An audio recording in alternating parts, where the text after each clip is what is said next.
네, 오늘은 에베소서 3장 17절에서 21절 말씀을 중심으로 신앙의 뿌리는 사랑입니다 라는 제목으로 함께 하나님의 말씀 나누도록 하겠습니다. 자, 요 일주일 동안 제가 TV를 보다가 갑작스럽게 TV 광고를 많이 하는 품목을 하나 발견했습니다. 어마어마한 스타가 나와서 광고를 하는데요. 여러분 뭔지 아세요? 바로 홍삼 광고입니다.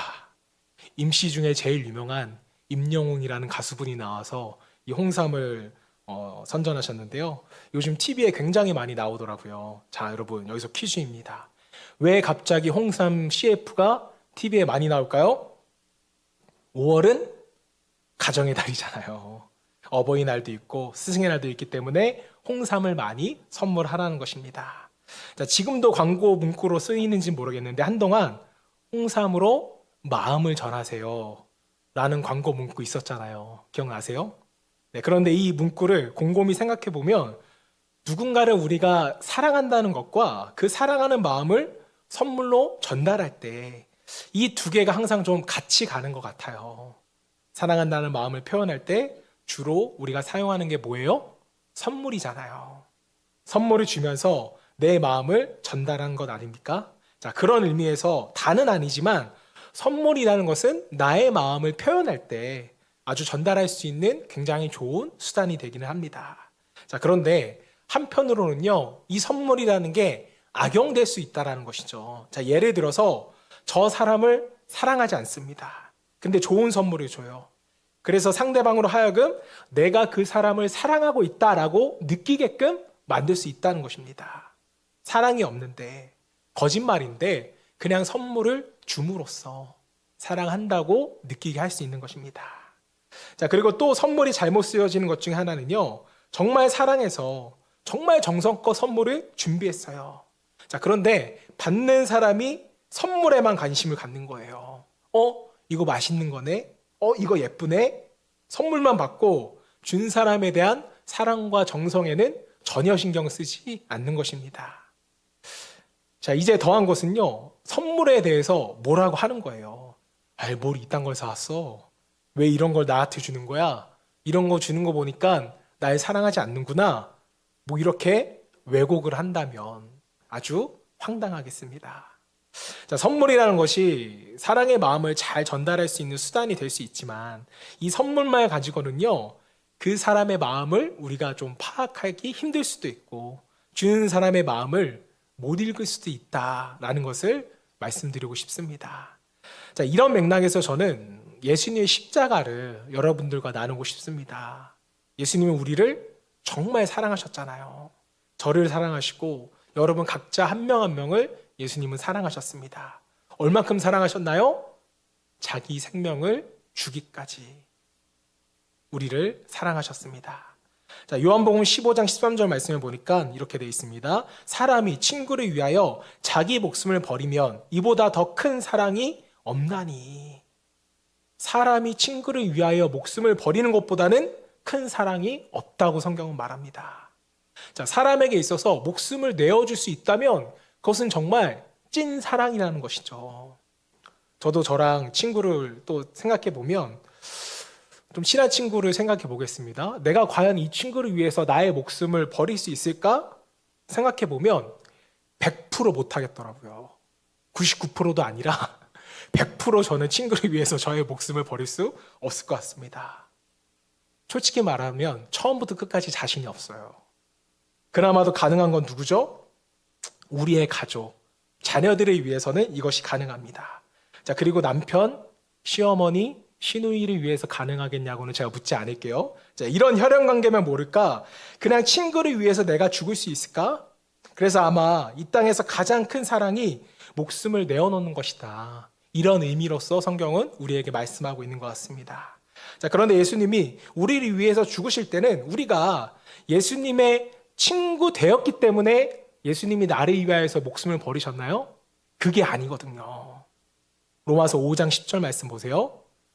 곧 우리가 뭐 되었을 때? 원수 되었을 때 그의 아들의 죽으심으로 말미암아 하나님과 화목하게 되었은즉 화목하게 된 자로서는 더욱 그의 살아나심으로 말미암아 구원을 받을 것이니라. 자, 예수님이 이 땅에 오셔서 우리 위하여 죽으신 건 우리가 친구 되었을 때가 아니라는 거예요. 우리가 무슨 대가를 지불할 만한 그런 가치가 있거나 공로 때문이 아니었습니다. 어떤 조건이었습니까? 오히려 우리가 하나님과 원수 되었을 때, 우리가 죄인 되었을 때 예수님이 우리를 위하여서 죽으셨다고요. 친구여도 죽을까 말까 고민하는데 원수를 위해서 죽으신 것입니다. 자, 그래서 이 선물은요, 따지고 자세히 보면요, 조건이라는 게 없었다는 거예요. 우리가 뭘 잘했기 때문에, 우리가 뭘 드렸기 때문에 주어진 것이 아니라 공짜라고요. 그래서 우리는 이 십자가의 선물을 뭐라고 말합니까? 은혜라고 말하죠. 은혜의 선물이라고 말합니다. 왜요? 거저받았기 때문에, 대가가 없었기 때문에.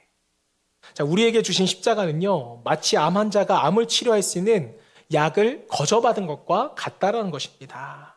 생명을 살릴 수 있는 약을 부여받았다는 것만큼 좋은 것이 어디 있겠어요? 좋은 선물은 없습니다.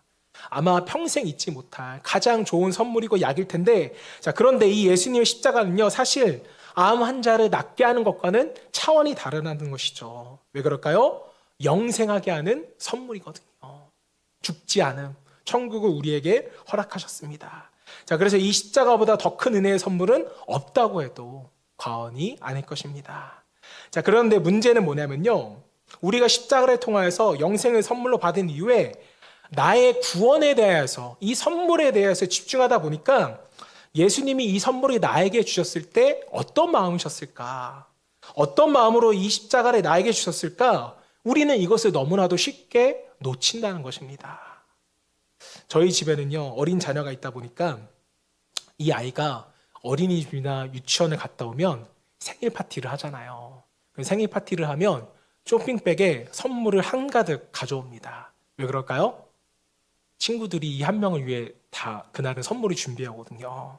한 10명 정도 되는 애들이 막 선물을 줘서 이렇게 들고 와요. 네, 저희 아이가 인기가 많아서가 아니라 다 이렇게 줘요. 유치원 가면은. 그러면서 이제 번갈아 가면서 누구 생일이 되면은 엄마들이 선물을 보내줍니다. 자, 그런데 이렇게 가지고 집에 오면 이 아이가 이거 누가 줬는지 신경 쓸까요? 그 안에 편지가 있어요. 누구누구야, 사랑해, 생일 축하해. 이렇게 선물 가운데 편지를 정성껏 써서 줍니다.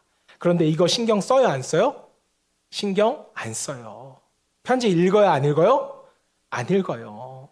그저 많은 선물, 이게 내가 좋아하는 건지 아닌지 그거밖에 신경을 안 쓰더라는 것입니다. 어린아이는 이 선물이 어떻게 준비되었는지, 6살밖에 안 된 친구가 얼마나 이 편지를 어렵게 썼는지 전혀 신경을 안 쓴다는 거예요. 왜요? 어리기 때문에. 선물을 준 사람을, 그 마음을 살펴볼 수 있는 그런 성숙함이 없기 때문입니다. 자, 그런데 여러분, 우리도 이런 6살짜리와 같은 미숙함이 있다라는 거예요. 우리가 십자가를 생각할 때 내가 영생을 얻게 된 선물로 이해하는 것은 좋습니다. 자, 그러나 그 십자가를 주실 때 우리를 얼마나 사랑하신지에 대한 그 예수님의 마음을 우리가 헤아리지 못한다면 우리는 선물을 주신 그 구원의 의미를 놓칠 수밖에 없는 것입니다. 그냥 유치원생이 선물 받고 좋아하는 거, 그 이상도 그 이하도 아닌 필요에 따라 찾을 수도 있고 버릴 수도 있는 그러한 선물이 되더라는 것입니다. 자, 그러다 보니까 십자가를 생각할 때마다 처음에는 안 그랬는데 이제는 십자가를 봐도 미안함이 없는 거예요. 여러분, 옆에 있는 십자가를 한번 보시겠어요? 어떤 마음이 드세요? 딱히 죄송하지도 않고 고마운 마음도 우리는 없습니다. 심지어는 예수님이 우리를 사랑하셔서 십자가를 주셨음에도 불구하고 주님이 날 사랑하시는지 잘 못 믿겠어요. 의심돼요. 왜 그렇습니까? 저 십자가를 그저 천국으로 가는 그냥 티켓 정도로만 우리가 생각하고 있기 때문에 우리에게 더 이상의 감격이 없는 것은 아닌가. 우리의 마음과 신앙을 되돌아보고 점검해 보시기를 바랍니다. 자, 결론적으로는 우리가 그리스도의 사랑이라는 것을 놓쳐버렸기 때문이에요. 복음을 전할 때도 마찬가지입니다. 복음을 전한다는 게 뭐예요?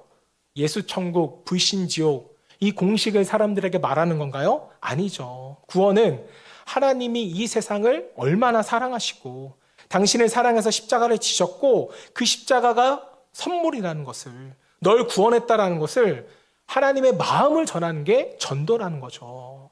그렇기 때문에 복음을 전하는 사람에게 하나님께로부터 받은 그 사랑이 없다고 한다면 전도는 되지가 않는 것입니다. 그래도 목사님, 예수 천국, 불신 지옥, 예수로 가는 천국 공식이라도 알리는 것이 좋은 것이 아닙니까? 저는 모르겠습니다. 하나님이 판단하신 일인데, 하지만 복음을 전했던 사도들의 모습을 보면요, 그렇게 단순하게 신앙의 공식만을 전한 것은 아니었다는 것입니다. 성경이 말하는 것을 보면 단순히 예수를 믿으면 구원받는다는 그런 공식이 적혀져 있는 것이 아닙니다. 자, 우리가 잘 알고 있는 요한복음 3장 16절만 보더라도 하나님께서 세상을 이처럼 사랑하사 독생자를 주셨으니 이는 그리 믿는 자마다 멸망치 않고 영생을 얻게 하려 하심이라. 자, 독생자를 믿으면 영생을 얻는 것은 뭐예요? 공식이에요. 하나님 앞에 우리를 사랑하는 것도 믿어야 영생이라는 공식입니다. 자, 하지만 하나님이 우리를 사랑하신다는 것을 우리가 진정으로 믿을 때 이것이 신앙의 공식 전체라는 것이죠. 자, 병원에 병문안을 가서 가끔 앉아있다 보면 이게 병원 전도팀이 와서 전도를 하는 모습을 가끔 보게 됩니다. 나이가 한 80세 정도 되신 할머니에게 이 전도자가 와서 말하는 거예요. 할머니, 예수 믿으면 천국 가요. 예수님을 병접하세요. 이러면 할머니가 뭐라고 하세요? 할머니가 건강해서 지금 병원에 계신 거 아니잖아요. 힘도 없으셔서 네 라고 대답하면 할머니 아니에요. 네라고 대답하시면 안 되고 아멘이라고 대답하세요. 이렇게 다시 물어요. 네나 아멘이나 저는 차이는 모르겠는데, 자, 이렇게 전도자가 할머니 예수를 믿으세요 하면 할머니가 그 힘이 없으셔가지고 그 공기반 소리반으로 이렇게 네 이렇게 말씀하시면서 이렇게 말합니다. 할렐루야, 할머니 이제 구원받으셨어요. 이러면서 막 영접 기도를 해주고 돌아갑니다. 저는 이 모습을 보면서 그분들의 노력은 너무 귀하지만 그분들이 정말 할 일을 다 했다고 생각하지 않기는 바라요. 복음은 그렇게 전해지는 것이 아닙니다. 복음은 또 믿음은 들음에서 납니다. 그래서 전하는 것이 마땅합니다. 자, 그러나 그것이 단순히 공식화되거나 그러면 끝난다라는 얘기는 결코 아니라는 것입니다. 어디서 이것을 알 수 있을까? 사도행전 2장 36절 말씀 보겠습니다. 그런즉 이스라엘 온 집은 확실히 알지니 너희가 십자가에 못 박은 이 예수를 하나님이 뭐와 뭐가 되게 하셨다고요? 주와 그리스도가 되게 하셨느니라 하니라. 여기서 주는요, 로드, 주인이라는 뜻이고요. 그리스도는요, 메시아, 구원자라는 의미입니다. 여러분들이 예수 믿고 천국 가는 것으로만 생각한다면 예수를 그리스도로만 받은 거예요. 메시아, 구원자로만 받은 것입니다. 자, 그러나 예수는 우리에게 천국을 주시려고 오신 메시아일 뿐만 아니라 우리와 일평생 같이 하면서 우리와 함께 하시기를 원하시는 로드, 주인으로 이 땅에 오셨다는 것입니다. 우리의 인생의 주도권을 드려야 하는 그런 주인이라는 거죠. 이것은 예수님과 우리의 관계입니다. 공식을 뛰어넘는 것이죠. 우리가 예수를 믿는 건 천국 가기 위한 것도 있지만 이 땅에서 하나님과의 끊어졌던 그 관계를 우리가 다시 회복하기 위함이잖아요. 주인과 종의 관계를, 아버지와 자녀의 관계를, 신랑과 신부의 관계를, 이것을 회복하고 우리를 위해서 다가오신 것이 하나님의 사랑입니다. 37절, 38절 이어서 볼게요. 그들이 이 말을 듣고 마음에 찔려 베드로와 다른 사도들에게 물어 이르되 형제들아 우리가 어찌할까 하거늘 베드로가 이르되 너희가 회개하여 각각 예수 그리스도의 이름으로 세례를 받고 죄사함을 받으라. 그리하면 성령의 선물을 받으리니. 자, 여기서 회개라는 단어, 여러분 회개가 왜 필요할까요? 벌 안 받으려고요? 천국 가기 위해서요? 만약 여러분이 회개를 이렇게 생각한다면 그것은 그저 신앙의 공식이라는 거예요. 지금 하나님과 우리가 사랑의 관계에 있다고 한번 생각을 해보세요. 부부와 연인을 생각해 보면 쉽습니다. 내가 사랑해서 부부가 되고 연인이 되었는데 상대방이 나를 배반하거나 나를 실망시키는 일을 했다고 쳐보자고요. 그럼 뭐 해야 되는 거예요? 상대방이 미안해 해야죠. 미안하다고 말하고 다시는 안 그래야죠. 양심이 있다면 이게 너무나도 당연한 거 아니겠어요? 하나님께 죄를 지었다라는 것은요, 하나님께서 우리에게 기대하시고 사랑하셨는데 우리가 그 사랑에 부응하지 못했다는 것입니다. 그럼 당연히 미안해 해야죠. 이 마음이 바로 회개인 것입니다. 이 마음을 놓치면 우리 또한 교회에 와서 기계처럼 회개할 수밖에 없어요. 바로 이게 회개인데, 그렇다면 우리는 왜 죄를 짓고 회개하지 않는 것일까? 결국은 우리가 이 하나님과의 사랑의 관계를 놓쳤기 때문입니다. 하나님이 나를 사랑하시고 나도 하나님을 사랑한다면 당연히 미안해야죠. 죄송하고 송구스러워야죠. 하나님은 나를 이렇게까지 사랑하셨는데 내가 반응하지 못해서 죄송합니다. 내가 여전히 세속적이라 죄송합니다. 이런 반응이 바로 진정한 회개인 것입니다. 하지만 우리는 이 중요하고 꼭 해야만 하는 것을 신앙생활에 있어서 그저 하나님이 나를 사랑해 주는 것이 당연하다고 여기거나 그냥 관가할 때가 너무나도 많습니다. 자, 그래서 오늘 사도 바울이 본문에서 에베소 교인들에게 이제 편지를 보내는데 기도하는 것과 같아요. 정말 중요한 기도를 하고 있는 것입니다. 그리고 또 우리에게 이렇게 기도할 것을 권면해 주고 있습니다. 에베소서 3장 16절 말씀. 그의 영광의 풍성함을 따라 그의 성령으로 말미암아 너희 속사람의 능력으로 강건하게 하시오며 17절 믿음으로 말미암아 그리스도께서 너희 마음에 계시게 하시옵고. 자, 여러분, 이게 기도라는 것입니다. 우리 마음에 또 너의 마음에 그리스도가 함께 계시기를 원한다. 근데 이게 계신다는 게 잠깐 머물다가 간다는 그런 뜻이 아니고요. 계시다라는 원어 오키케오는요, 영원히 정착한다, 이런 의미입니다. 거기에 뿌리를 내려서 영원히 그리스도가 내 마음에 떠나지 않게 하시기를 기도해야 하고, 또 이어서 너희가 사랑 가운데서 뿌리 박히고 터가 굳어져서 17절, 18절 능히 모든 성도와 함께 지식에 넘치는 그리스도의 사랑을 알고. 사도 바울은 사랑을 위해서 기도하고요. 19절 그 너비와 길이와 높이와 깊이가 어떠함을 깨달아. 자, 그러니까 하나님이 어떤 분인지를 알기 위해서 기도하고 마지막으로 하나님의 모든 충만하신 것으로 너에게 충만하게 하시기를 구하노라. 우리가 하나님으로 충만하기를 기도해야 한다는 것입니다. 자, 그런데 우리의 기도를 살펴보면 이렇게 기도하여 하나님의 사랑이 뿌리 박히게 하시고 우리가 사랑을 깨닫게 하시고 하나님을 알게 해달라고 기도하세요? 우리는 굳이 이런 것을 위해서 기도해야 하나? 라고 생각하실 수도 있습니다. 오히려 우리는 기도할 때요, 할 수 있거든이 무슨 말이냐, 믿는 자에게 능치 못할 게 없다, 뭐 이렇게 믿고 기도해야 힘도 나고 능력으로 문제 해결도 하고 또 부르짖음으로 돌파도 하고 막 될지어다 선포도 하고 막 이렇게 해야 기도 같은데, 하나님의 사랑을 깨닫게 해주시고 또 사랑을 알게 해주시고, 좀 우리는 이게 약한 기도라고 생각을 합니다. 저도 마찬가지지만 바울의 이런 기도가 좀 밋밋하다는 생각이 들었어요. 자, 그런데 이 기도를 할 때가 사도 바울이 죽음을 앞두고 로마 감옥에서 에베소 교회 교인들과 이방인 교회를 위하여서 쓴 편지라는 것입니다. 감옥에 있으면 위급한 상황이잖아요.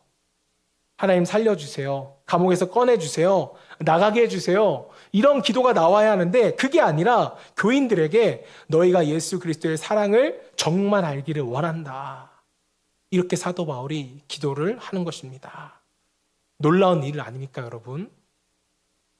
사도 바울이야말로 선물이 아니라 사랑을 소망했던 사람이었습니다. 내가 원하고 바라는 비싸고 또 아주 예쁜 포장이 된 선물을 받아야 저 사람이 나를 사랑하는구나, 이렇게 생각하는 신앙인이라면 주님이 내 기도에 응답하시면 나를 사랑한 것이고, 응답이 없으면 나를 사랑하지 않는다, 이런 신앙으로 우리가 흘러갈 수밖에 없는데 이게 여러분 위험하다는 거예요. 이게 우리의 신앙을 문제 있게 만드는 것입니다. 아닐 것 같으세요? 자, 사람들이 교회 다니면서 시험에 드는 이유가 뭐라고 생각하세요? 물론 사람 때문에 시험이 드는 것도 있겠지만 나에게 문제에 어려움이 있는데 하나님은 나의 소원을 들어주지 않는 것에 대한 그 실망과 배신감으로 교회를 떠나는 분들도 분명히 있다는 것입니다. 사랑하는 여러분, 잘 기억하셔야 됩니다. 왜 사랑이 중요한지. 하나님은 여러분이 어떠하든지 상관없이 여러분의 존재를 사랑하는 분이세요. 이 사랑을 놓치면 사랑받기 위해서 혹은 더 사랑받기 위해서 우리가 뭔가를 해야 된다는 잘못된 신앙으로 흘러가게 됩니다. 여러분, 정말 깊게 한번 생각해 보시길 바랍니다. 내가 죄인 되었을 때, 내가 원수 되었을 때 말도 안 되게 나를 위해서 죽으신 하나님이 이제 와서 과연 우리에게 뭘 원하실까요? 우리에게 뭔가 얻어내시려고 하실까요? 아닙니다.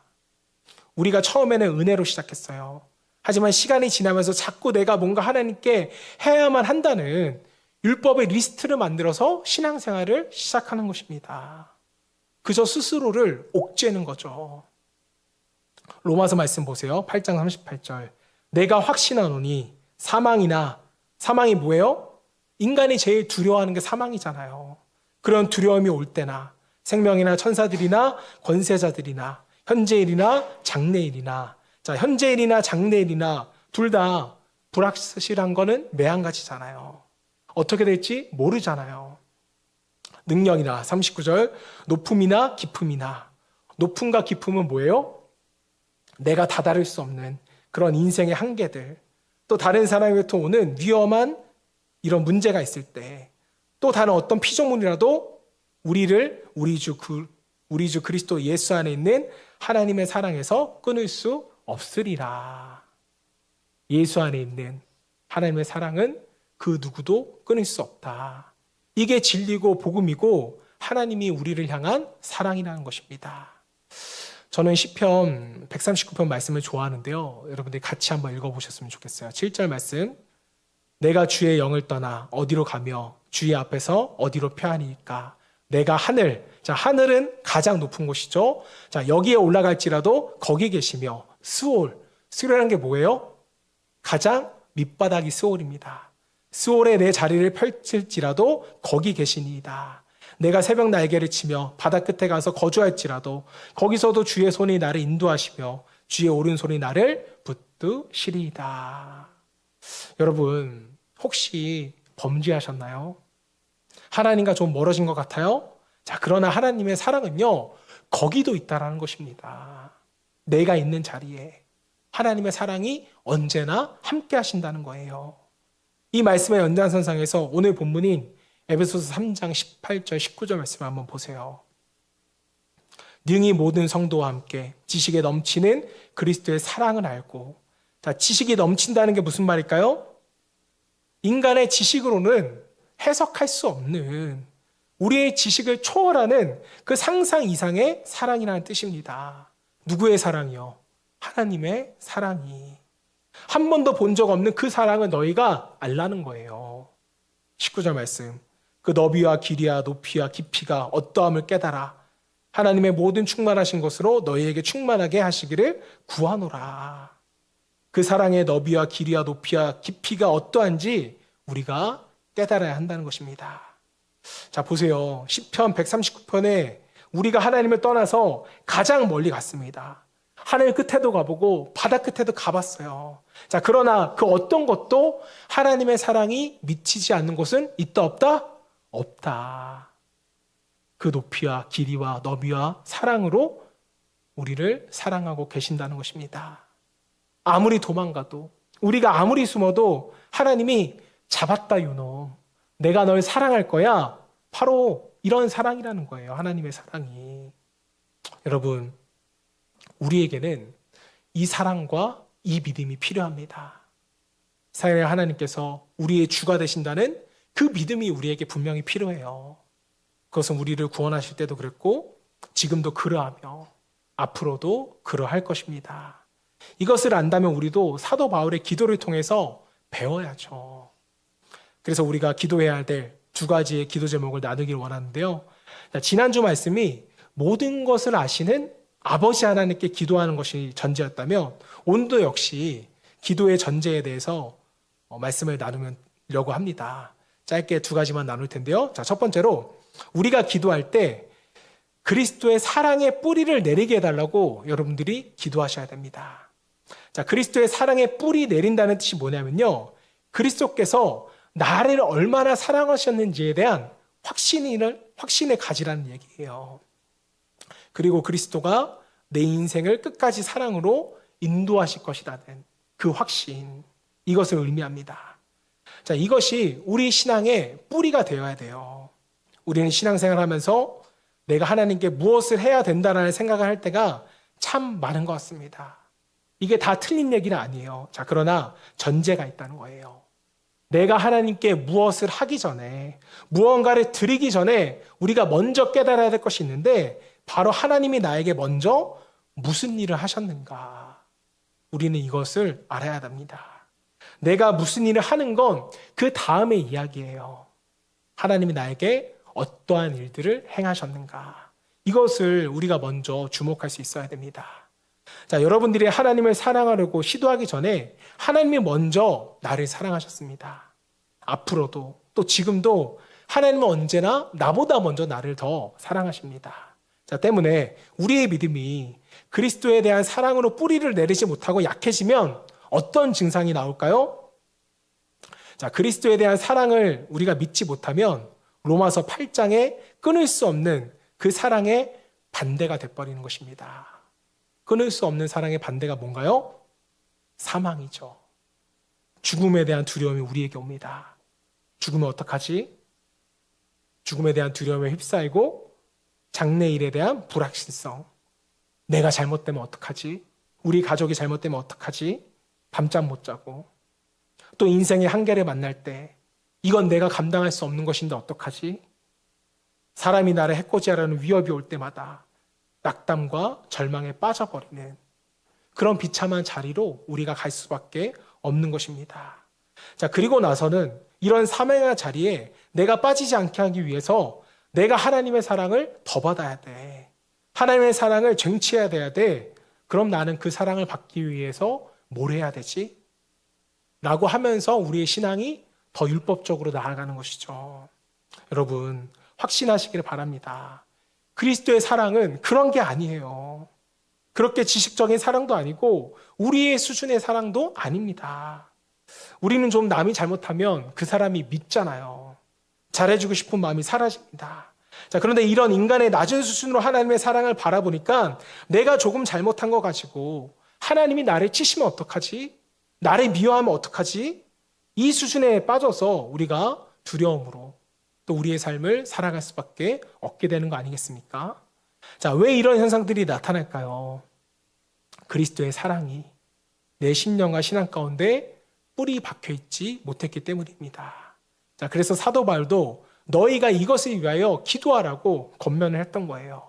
자, 때문에 성경은 그리스도의 사랑이 어떠한지 알기 위해서는 그리스도를 아는 지식, 복음에 대한 지식, 그노시스가 중요하다고 우리에게 강조합니다. 자, 빌립보서 3장 8절 말씀 우리가 함께 읽어볼까요? 시작.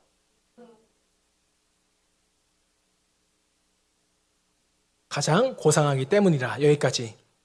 자, 사도 바울은 이 지식이 없으면 우리가 어떤 결과로 올지를 안 거예요. 또 베드로도 그랬습니다. 베드로후서 3장 18절 말씀. 오직 우리 주 곧 구주 예수 그리스도의 은혜와 그를 아는 지식에서 자라가라. 여러분, 베드로후서가 어떤 배경에서 쓰였냐면 재림과 주님의 다시 오실 날을 기다리는 말세를 향한 메시지입니다. 자, 말세로 가면 갈수록 뭐가 판쳐요? 이단이 판쳐요. 거짓이 판이 칩니다. 자, 베드로가 글을 썼던 2000년 전하고 지금하고 비교했을 때 어느 때가 더 말세겠어요? 문제가 너무 어려웠어요? 당연히 지금이 더 말세잖아요. 언제 더 거짓이 판치겠습니까? 지금이 더 거짓이 판친다는 것입니다. 자, 그때 베드로 사도가 무엇을 얘기하는가? 너는 그리스도가 너에게 행하신 일, 그 은혜와 지식을 자라나게 하라는 거예요. 왜요? 그렇지 않으면 어떠한 결과가 올게 뻔하니까 거짓이 널 지배할 것이니까. 너의 믿음의 뿌리를 흔들어 놓는다는 것입니다. 여러분 비행기 타보셨죠? 안 타보신 분 계시나요? 안 타보셨으면 오늘 김포공항 앞으로 오시면 제가 태워드리도록 하겠습니다. 제가 비행기를 처음 타본 게 고등학교 2학년 때였습니다. 18살 때 처음 타봤는데 이제 고등학교 수학여행을 제주도로 가게 되면서 처음으로 비행기를 타본 거예요. 비행기를 처음 타니까 긴장이 돼요, 안 돼요? 저만 촌스러운 거예요? 다 여러분도 경험해 보셨잖아요. 비행기 처음 타면 떨리잖아요. 자, 그런데 비행기를 처음 타게 되면 통로 쪽에 앉고 싶어요? 창가 쪽에 앉고 싶어요? 나중 되면 통로 쪽에 앉고 싶은데 처음에는 창가 쪽에 앉고 싶어집니다. 그런데 제가 그때 영성이 뛰어났는지 창가 자리에 걸린 거예요. 그래서 이제 출발하는데 비행기가 출발하려면 이제 날씨에 따라 다른데 비행기 속도가 250km에서 280km까지는 속도를 내야 비행기가 뜬다고 합니다. 자, 그럼 250, 280이라는 속도가 이전에는 경험해보지 못한 그런 스피드잖아요. 자동차 세게 발려봐야 180 가나요? 보통 150이면 엄청 빠르다 이렇게 생각하는데 자, 이전에 경험해보지 못한 속도에 제가 굉장히 떨리더라고요. 자, 그리고 이륙을 하면 똑바로 올라가는 게 아니라 그거 아시죠? 비행기도 유턴을 합니다. 이게 공중에 올라가가지고 이렇게 빙 도는데 창문이 이렇게 옆에 이렇게 기울어져 있는 거예요. 그걸 또 보면서 아, 비행기가 바르게 가는 거 맞나? 이게 무슨 일인가? 걱정이 되죠. 또 난기류 만나보셨습니까? 이제 필리핀이나 동남아 가면은 이제 난기류가 많이 있는데 난기류를 만나면 비행기가 밑으로 훅훅 꺼져요. 그럼 바이킹 타는 그런 느낌이 됩니다. 제가 바이킹 타는 거 굉장히 싫어하거든요.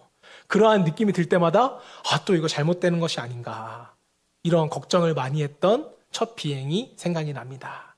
자, 그런데 저도 이제는요, 뭐 6, 7번 선교를 나가보고 비행기를 여러 번 타보니까 그 모든 게 익숙해지더라고요. 조금의 긴장감은 여전히 남아있지만 이제 비행기를 타면서 아, 이제 비행기가 추락하면 어쩌지? 잘못되면 어떠지? 이런 걱정은 크게 하지는 않습니다. 자, 그런데 저처럼 긴장하는 정도 말고 진짜 고소공포증이나 심한 염려증으로 비행기를 타지 못하는 그런 분들이 계세요. 이게 진정한 공황장애죠. 공항에 가면 두렵고 떨리는 마음. 수준 높은 유머인데 이해하지 못하면 어쩔 수 없고요. 자, 그래서 이분들을 위해서 비행기 공포를 치료하는 그런 과정이 있습니다. 그게 뭐냐면 어떻게 치료할까요, 여러분? 비행기 모형을 만들어서 태워줄까요? 그게 아니라 치료의 내용을 살펴보면 지식으로 치료를 하더라고요. 어떤 지식이요? 비행기는 안전하다. 여러분과 제가 비행기를 처음 탔을 때 왜 그렇게 긴장했을까요? 비행기에 대해서 몰라서 그래요. 치료할 때 이런 이야기를 해준다고 합니다. 비행기의 엔진은 4개인데 2개가 꺼져도 비행을 하는 데는 아무 문제가 없습니다. 또 1920년 한국 항공산업이 시작된 이후에 난기류를 만나서 비행기가 추락한 적은 한 번도 없습니다. 기분이 불쾌할 수는 있지만 안전하니까 걱정할 필요가 없어요. 이런 지식을 알려준다라는 거예요. 또 실제로 비행기 사고로 죽을 확률이 현존하는 교통수단, 모든 교통수단 가운데 비행기가 가장 낮다는 것입니다. 다시 말하면 자동차 사고보다 비행기가 안전하다는 거예요. 또 사람이 번개 맞아서 죽을 확률이 100만 분의 1인데 비행기 사고로 떨어져 죽을 확률은요 1000만 분의 1이라고 합니다. 여러분 어떠세요? 여러분들도 이 이야기를 들으니까 안심되지 않으세요? 제가 지금 뭘 말하고 싶은 걸까요? 우리가 하나님의 사랑에 대한 지식, 그리스도가 우리에게 어떤 일을 행하셨는가에 대한 지식이 부재하거나 그것이 올바르게 뿌리내리지 못한다면 거기로부터 나오는 부작용, 삶의 긴장감이라든지 두려움이라든지 지식이 없으면 이것이 일어날 수밖에 없다는 것입니다. 지금 여러분들이 힘들어하는 것을 한번 잘 보세요. 그것이 정말 힘듦인지 아니면 사단이 주는 거짓된 생각인지, 정말 하나님께서 나를 얼마나 사랑하시는지, 그 사랑에 우리가 얼마나 뿌리 박혀 있는지를 한번 점검해 보시기를 바랍니다. 자, 누가복음 8장을 보면 씨 뿌리는 비유 중에 이런 말씀이 있습니다. 13절 말씀. 바위에 있다는 것은 말씀을 들을 때에 기쁨으로 받으나 뿌리가 없어 잠깐 믿다가 시련을 당할 때에 배반하는 자요. 보시면 씨를 뿌렸는데 그 씨가 어디에 뿌려졌어요? 바위 위에 뿌려졌다는 거예요. 이 말씀을, 이 바위에 말씀이 뿌려졌다는 것은 말씀을 들을 때, 예를 들어서 하나님이 당신을 사랑할 때는 정말 하나님께 감사해요. 기쁨이 넘칩니다. 하지만 하나님이 날 사랑하시고 날 도우실 거야 이렇게 고백하더라도 우리에게 뭐가 없으면요? 뿌리가 없으면, 하나님의 사랑에 뿌리지 내리지 못한다면 우리는 실망할 수밖에 없습니다. 사단이 우리를 넘어뜨리려고 바람에 불면 그것에 흩날려갈 수밖에 없다라는 거예요. 뭐가 문제라고요? 하나님의 사랑에 뿌리를 내리지 못했기 때문에. 사랑하는 성도 여러분, 그래서 우리는 하나님의 사랑에 뿌리를 내릴 수 있도록 여러분들이 반드시 기도하셔야 됩니다. 말씀을 볼 때마다 하나님에 대한 지식이 넓어져 가게 해달라고, 깊어져 가게 해달라고 기도를 하셔야 된다는 거예요. 하나님은 어떤 문제보다 크신 하나님이십니다. 또 어떤 사람보다 우리를 사랑하는 하나님이세요. 하나님이 우리를 사랑하신다라는 이 말이, 이 믿음의 뿌리가 여러분 한 분 한 분에게 심겨지기를 주님의 이름으로 축복합니다. 자, 마지막입니다. 두 번째로, 하나님은 역사하시는데 그냥 역사하시는 게 아니고 더 넘치도록 역사하시는 하나님이시라는 것을 우리가 믿고 기도해야 한다는 것입니다. 에베소 30장 20절 말씀 같이 읽어볼게요. 시작. 우리 가운데서 역사하시는 능력대로 우리가 구하거나 생각하는 모든 것에 더 넘치도록 능히 하실 이에게. 자, 20절 말씀은요, 기도지만 신앙 고백이에요. 사도 바울의 고백인 것입니다. 저는 이 말씀을 볼 때마다 어떤 생각을 해보면요, 만약에 우리가 생각하거나 우리가 기도하는 것만 하나님이 주셨다면 우리의 인생은 과연 행복했을까? 내가 생각하고 내가 구하는 것만 하나님이 응답하신다면 과연 우리의 인생은 복된 인생이 되었을까? 전혀 그렇지 않았을 것입니다. 우리가 생각 못하고 구하지 못한 것조차 하나님이 우리를 위하여 일하시고 우리에게 주셨기 때문에 우리가 존재한다는 거예요. 저는 신앙생활을 하면서 제일 답답한 분들 중에 한 명이 누구냐면, 내가 기도해서 됐다고, 내가 중보하니까 이루어진 거라고, 혹 이런 말을 하는 성도나 사역자가 있다면 이건 철저한 자기 착각입니다. 여러분의 열심이, 여러분의 노력이, 여러분의 기도가 지금의 나를 있게 했다, 지금의 나를 이루게 했다, 이것만큼 여러분 불행한 인생은 없어요. 우리는요, 은혜의 점수로 살아가는 것입니다. 따라해 보시겠어요? 은혜의 점수. 내 인생은 빵점인데 하나님이 은혜의 점수로서 우리를 살아가게 하셨다는 거예요. 하나님은 우리가 구하거나 생각하는 것에 더 넘치도록 능히 하실 주님이시기에 우리가 행복하더라는 것입니다. 지금까지 인생을 살아오면서 또 제가 목회를 하면서 저는 제가 가진 것보다 더 많은 것을 받았고 더 높은 평가를 받았다는 것을 저는 굉장히 잘 알고 있습니다. 저는 제가 뭐가 약한지, 뭐가 부족한지 그래도 조금은 파악하는 편이에요. 그래서 제 장점을 저는 너무나도 잘 알고 있습니다. 자화자찬이라고 여러분이 시험 들지는 모르겠지만 저에게는 아주 큰 장점이 있습니다. 그게 뭔지 아세요? 저는 착해요. 인정을 못 하시나요? 제가 착합니다. 치명적인 해를 주는 게 아니라면 저는 그냥 양보할 줄 알아요.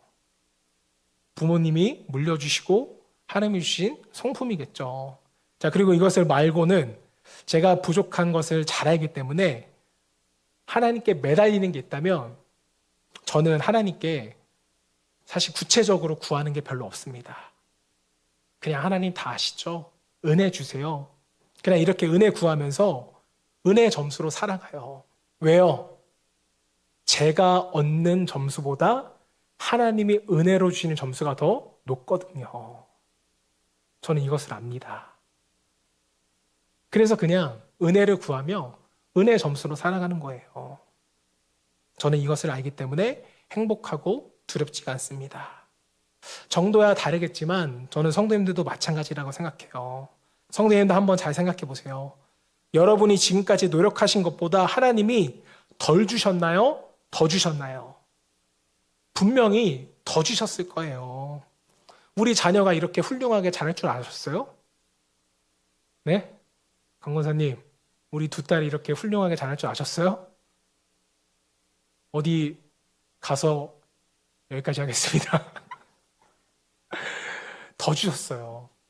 하나님의 은혜의 점수로. 저 여러분 모두가 이것을 깨닫고 하나님의 은혜의 점수를 구할 수 있는 저와 여러분들 되시기를 주님으로 축복합니다. 아직 많은 내용이 더 남았지만 오늘 중요한 건 아이들의 특성을 봐야 됩니다.